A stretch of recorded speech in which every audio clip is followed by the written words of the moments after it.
video that will take you directly to Locals, where of course we have our community and where I do regular live streams every Wednesday. I did a long and informative one, I think, yesterday, and obviously I will continue to do so every Wednesday. And you can, of course, if you choose to join our community, comment yourself, publish your own content, join the live stream, and participate actively in the work that we do. So let's now proceed to the events of today. Now, I am not very up to date with military situations. I've just actually seen reports of a Pentagon briefing, or at least what appears to have been a Pentagon briefing, which is in the Financial Times. It speaks of the Russians steadily tightening their control on the coastal city of Mariupol and perhaps making advances towards Odessa, all in the Black Sea coast. They are also supposedly approaching more closely the center of the city of Kharkiv, though it's important to say that the Russian Foreign Minister Sergei Lavrov said today that there are no Russian troops in Kharkiv itself. And as far as I could tell, he appeared to deny that there ever had been, at least in any sustained way. As for this 40-kilometer convoy of military vehicles that are poised to strike outside Kiev, the Pentagon says that it hasn't moved for several days. It's still located some distance from the city. The Pentagon speculates that it's held up by supply issues. Seems to me it's much more plausible that what is holding the Russians back is the fact that today negotiations between the Ukrainians and the Russians resumed in Belarus. And that is, in a sense, the topic of the discussion today. Now, I'm going to make here one quick observation, which is that this is a war which Russia is waging. It's not a war which the West is waging. And Westerners, I think, often assume that Russians wage war in exactly the same way as they would do. So, as has been pointed out by several people, by many people, the Russians have not carried out the kind of saturation bombing of cities and infrastructure that we saw, for example, in 2003 at the time of the US invasion of Iraq. They have acted in a much more incremental and I might even say low-key way.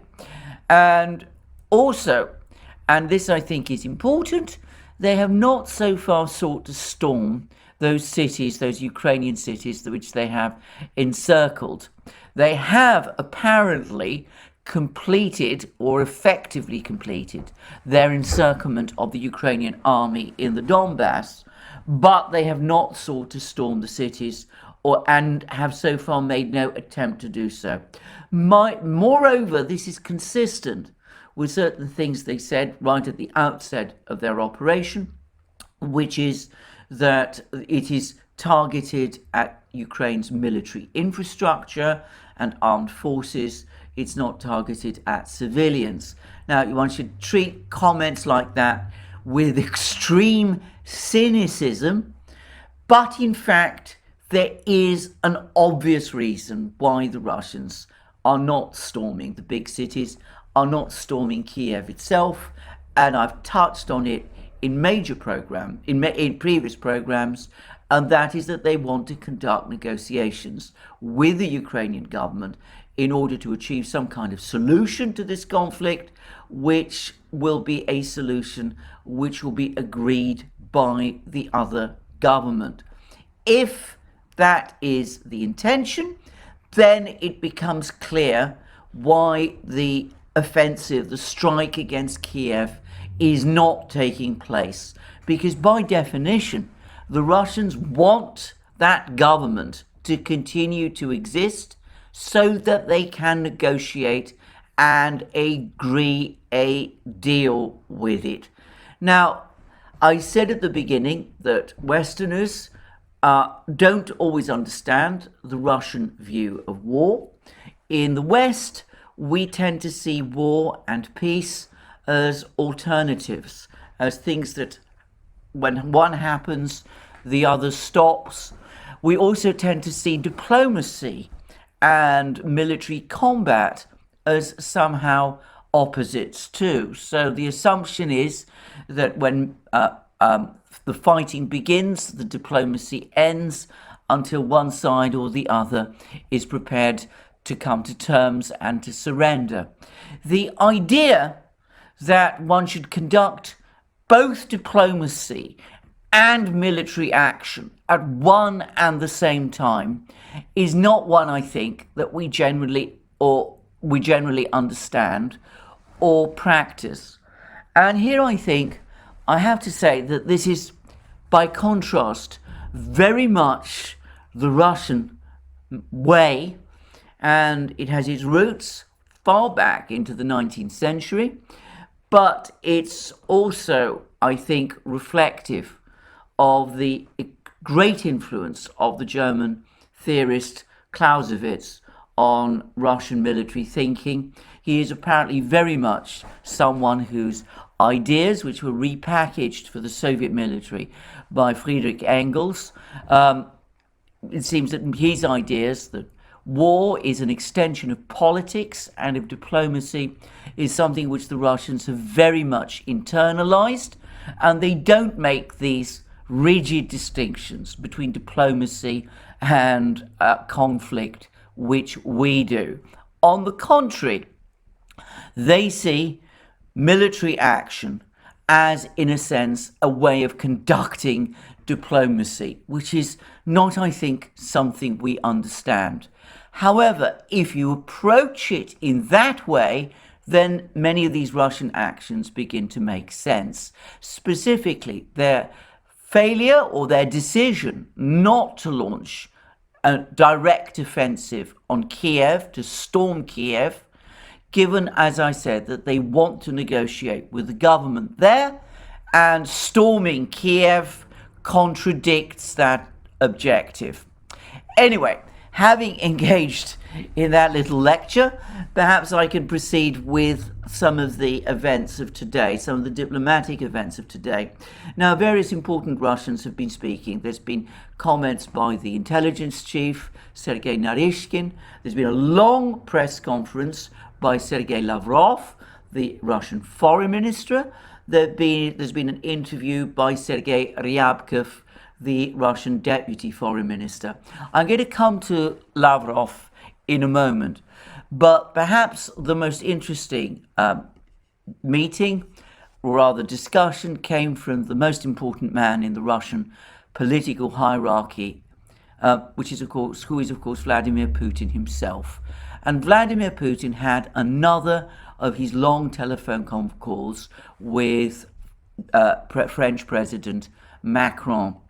Now, the Russian presidential website, where I usually go to for my readouts, is at the moment inaccessible because of DOS attacks. But the Russian Interfax news agency, which I would stress is private and completely independent of the Russian government, has a lengthy excerpts from that readout. In fact, I'm going to say that I think it probably sets out pretty much its entirety. And I'm going to take this from Interfax, and this is what Interfax says. A frank discussion of the situation around Ukraine was continued during a telephone conversation on Thursday between Russian President Vladimir Putin and his French counterpart Emmanuel Macron. Frank, by the way, shows that there were some strong words exchanged. And then the Interfax version of the Kremlin readout reads as follows. Putin set out in detail the principled approaches and conditions in the context of the talks with Kiev's representatives. It was confirmed that the talks focused primarily on the demilitarization and neutral status of Ukraine, so that no threat would ever emanate from its territory to the Russian Federation. It was stressed that the objectives of the special military operation will be fulfilled in any way, and that attempts to play for time by dragging out the talks will only lead to our, let's say Russia's, negotiating position, presenting Kiev with further demands. It was especially emphasized that during the special operation, which is going to plan, the Russian armed forces are doing everything possible to preserve the lives of peaceful citizens. Precision weapons are only being used to destroy military infrastructure. Allegations of rocket attacks and bombardments of Kiev and other Ukrainian cities are inconsistent with reality and elements of the anti-Russian disinformation campaign. Putin reaffirmed the readiness of the Russian side for interaction with its foreign partners for the purposes of resolving acute humanitarian problems and called on the President of France to join efforts to ensure the safe withdrawal of foreign citizens from Ukraine. Thus, he mentioned a large group of Indian students in Kharkiv who are effectively being held hostage by Ukrainian forces. Emmanuel Macron promised to do the relevant work with Kiev's leadership. Putin commented in detail on Macron's address to the nation yesterday regarding the war in Ukraine, having disagreed with many of its theses.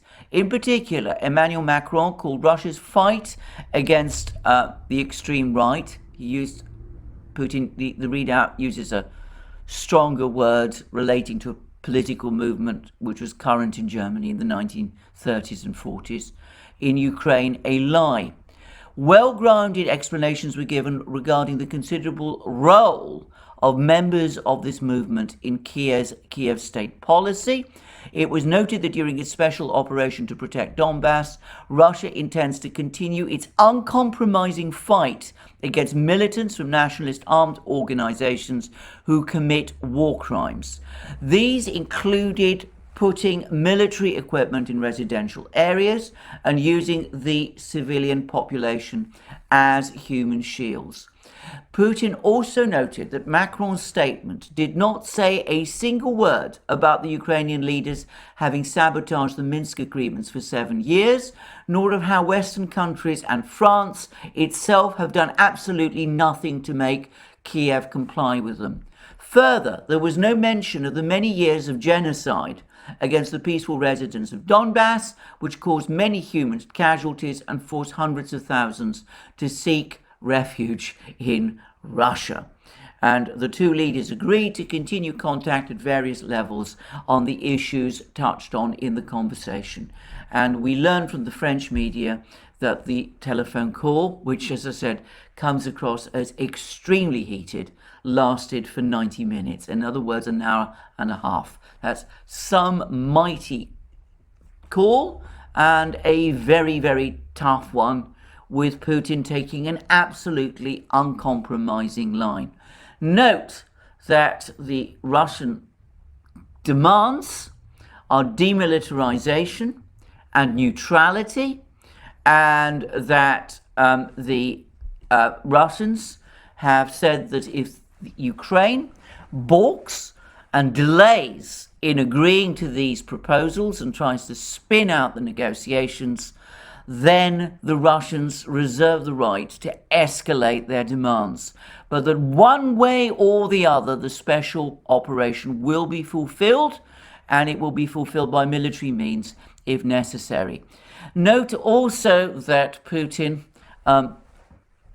asked Macron to get the Ukrainians to facilitate the evacuation of Indian students from Kharkiv.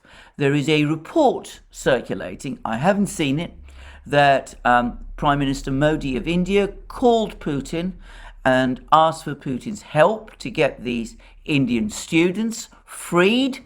And we see that Putin took this up with Macron and badgered Macron to get this done, and that Macron agreed to take this up with the authorities in Kiev. And last but not least, we see that Putin took Macron heavily to task for some of the things Macron said over the course of his address to the nation. So we can see that the Russians are taking an absolutely uncompromising line. They're not prepared to bend an inch. They will see this thing through. They will make sure that at the conclusion, Ukraine is indeed a neutral state, that it becomes demilitarized, and that it becomes, as they would say, cleansed of the elements that make up this right-wing movement, which, as I said, for all the well-known reasons I'm not going to name on this channel. So that was a ferocious conversation. One wonders exactly what Macron said in response, but clearly Putin was not compromising in any way. And I would add that there is some evidence that the Ukrainians themselves are feeling the pressure. Now, a Ukrainian delegation is in Belarus, and they are negotiating at the moment with the Russians. As I said, from Putin's call, it's clear that the Russians are taking an uncompromising stand. But quite apart from that, apparently Zelensky held a press conference yesterday on Thursday morning, this morning, and according to the Financial Times, he appeared exhausted and unshaven, sat on a stool in a press conference room of his presidential office in Kiev. The staff inside and outside the building erected barricades and other fortifications ahead of a possible Russian onslaught into Kiev. It gives the impression of a man far from Napoleon, if you like, rather of a man very much at the end of his tether. And I'm going to say straight away that I feel extremely sorry for him, personally. I think that he's found himself in a situation he was not trained or prepared for. And from the Financial Times summary of what he said, which, by the way, comes across as extremely incoherent, it also seems clear to me that he was again very bitter about the West, made it fairly clear that he feels that the West has let Ukraine badly down. So that was the contrast, if you like, between an implacable Putin talking to Macron and a exhausted and unshaven Zelensky meeting the Western media in Kiev. One other person also met the Western media, and that was the Russian Foreign Minister Sergei Lavrov. Now, the Russian Foreign Ministry website has been up and down, and at the moment it's down, so I'm not able to get an exact account of what he said, but there is a fair amount available, and the Russian news agency TASS has provided a summary, and it quotes Lavrov as saying that Russia is confident that the situation around Ukraine will be resolved. A solution will certainly be found. I have no doubt about it. The conditions we view as a minimum are no secret. Moscow is ready to hold talks with Kiev, but will continue the military operation because it can't let Ukraine keep infrastructure facilities that threaten Russia. Demilitarization in this sense will be completed even if we sign a peace agreement. This agreement will certainly include such a paragraph. It is too early to assess the Russian operation and Russian-Ukrainian talks, but Moscow is confident that it is doing the right thing. And Lavrov apparently advised the foreign media to put aside emotion and to be guided by facts. He said, or he's quoted by TASS as saying, "I urge you to assess facts rather than pretend that it is some Hollywood action movie where there is an absolute evil and an absolute good." And then he looked forward in future to the day when, after the resolution of this conflict, there will be better relations with the West. I am sure that this hysteria will fade away and our Western partners will get over it. We are always prepared for dialogue on the condition that it is based on equality and respect for each other's interests. And on talking about the sanctions, he said the current sanctions are some kind of a tax on independence, and the countries that barred their companies from working in Russia made the move under huge pressure. If they expect Russia to crawl under the bench and give in to someone's dictatorship, their expectations are wrong. In fact, they should remember our history. We have never made agreements under pressure. And he then made comparisons between the situation today and previous situations where other leaders, and he mentioned Napoleon and a certain Austrian gentleman, whose name again, for all the usual reasons I'm not going to quote, and he said that they tried to do the same thing like the United States is doing, which is dominate Europe. And he says, he's quoted as saying, I have comparisons to make. At some point, Napoleon and the Austrian gentleman tried to subjugate Europe. Now it is dominated by the United States. It is clear that NATO has no questions about it, and the EU knows its place. And that, it seems to me, is an implicit warning that eventually the structure in Europe will go the same way as the systems previously constructed by Napoleon and that Austrian gentleman if this conflict continues in the way that it is. And he also made comments about World War III and the rest, which I'm not going to discuss because to my mind they don't actually add anything substantive. I would add that the Russian intelligence chief Sergei Naryshkin made all kinds of claims today also about Ukraine having definite plans to acquire nuclear weapons. Well, I have to say straight away that I'm very cynical about those claims, very skeptical about them. Naryshkin, as far as I could see, came up with no evidence. Obviously, there is a media information war, and I would regard those comments as part of that until such time as I see proof, which I haven't seen of that up to now. So there we are. Russians are absolutely implacable. They appear to believe that they have the situation in their domestic economy fully under control. They're not worried about the sanctions. They don't seem to be fazed even by some of the energy sanctions that are being talked about. They will see this thing through to the end, and they are convinced that once the situation in Ukraine is resolved as they wish, sooner or later, the West will eventually come round and accept it. So that's where we are. Now, will the Ukrainians back down? Because that's what the Russians are asking them to do. That's what the Russian demands are. The Russians are basically saying, we're now closing in on Mariupol. We've surrounded your army in the Donbass. The West isn't helping you in any real way. They're piling up weapons in Poland, but these are not really going to help you very much. There's a few so-called volunteers coming, 300 from Croatia apparently, but that's not going to make any difference to the actual conflict. Our army is parked outside Kiev, ready to strike. Your army is surrounded far away in the Donbass. You must now sign on the dotted line and come to terms. If you don't, we will escalate our demands.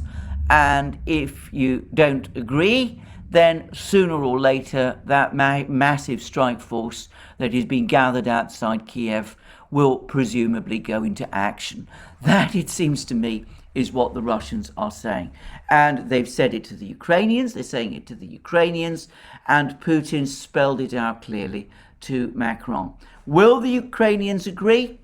Well, that remains to be seen. It seems to me that far too much now depends on the actions of Zelensky, the man who the Financial Times described as exhausted, appearing exhausted and unshaven, and sitting on a stool in a press conference room of his presidential office.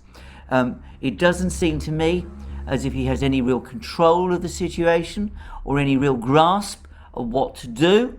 He is not trained in politics. He's no very great experience or background in politics. He's caught in this titanic struggle, and whether he will make the correct judgments, we will see. Now, almost certainly there are other actors also at play. I'm sure that the Chinese are quietly speaking to the Ukrainians, urging them to come to terms. We know for a fact because that Lukashenko has described at great length a long conversation he had with Zelensky a couple of days ago, in which he finally persuades Zelensky to send his delegation to negotiate with the Russians in Belarus. So no doubt there are all sorts of other third parties involved in these discussions. And I would say that despite the hard line that so many people in the West are taking, you would suppose that with oil prices, the price of oil now approaching its historic peaks of 2008, at a time of already elevated inflation, with food prices also rising, you would have thought that leaders in the West would also, at this point in time, want to start looking for some way out, looking for some way of resolving this crisis, and would be advising Zelensky accordingly. We learned that Macron has in fact spoken to Zelensky.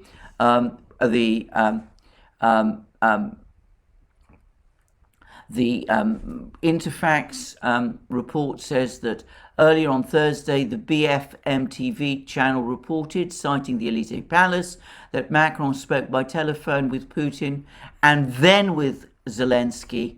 So he called Zelensky directly after this call. One would have thought, one would assume that Western leaders, in their own interests and in the interests of their own people, would also